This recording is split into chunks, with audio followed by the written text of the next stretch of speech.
A Moment with Death by Joe. Pardon me, for I have a cold. The door swings open, and Magdalena holds her breath as a figure steps in. This is no family member visiting, no family friend either. This is death, she is sure. Death has come for Magdalena.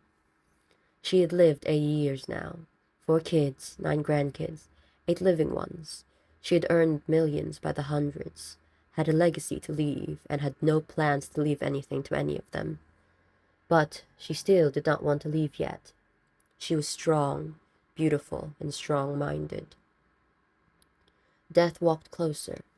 Instead of reaching its gloved hand forward to press against her temple and take her to the promised land, it sits down on her medical cot. "Do you know who I am?" Death mutters.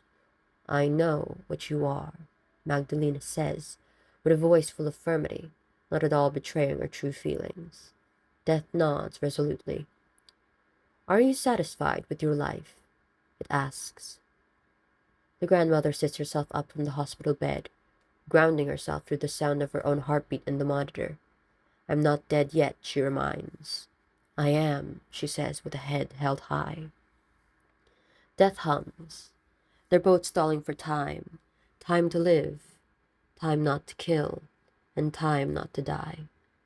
"Is it my time?" Magdalena finally asks.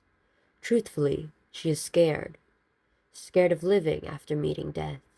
Scared of dying painfully, especially of dying alone. "No, I've simply come to be the bearer of bad news," Death admits. "You will die as you fear, alone and painfully, if you do not change your path. Your money will not follow you to the grave, and you have lost one grandchild already to sorrow.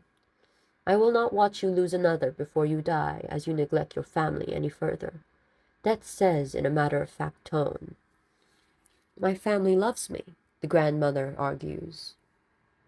But her eyes still betray her as she doubts. "Your family does. Do they feel loved by you?" is the question. Magdalena is silenced, and Death continues on. "You need not be afraid of me.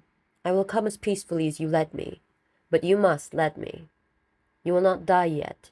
You have things to do and people to do right by, starting with your grandchildren, who feel no closer to you than they are to God. They will mourn you the least if you do not at least make the effort to make a relationship with them. And for your children whose tears will shed only until the will is read, who will scream and shout at what it is said, you must talk to them as equals, treat them as the family that they are. You must make do with apologies, and make such apologies with earnest. They will love you only until your money runs as wetly as it does, and you seek to restrict them from it. They will hate you the moment your body hits the ground, if you do not make proper amends and proper relations with your family. And do not make me start on your friends whom only desire to be lent jewelry." Death makes his final stand. "Do not blame me for taking you, when the time comes if you have done nothing.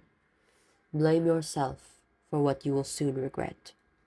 And before Magdalena can reply, Death is gone, and she lives another day. And somehow, she thinks that is crueler.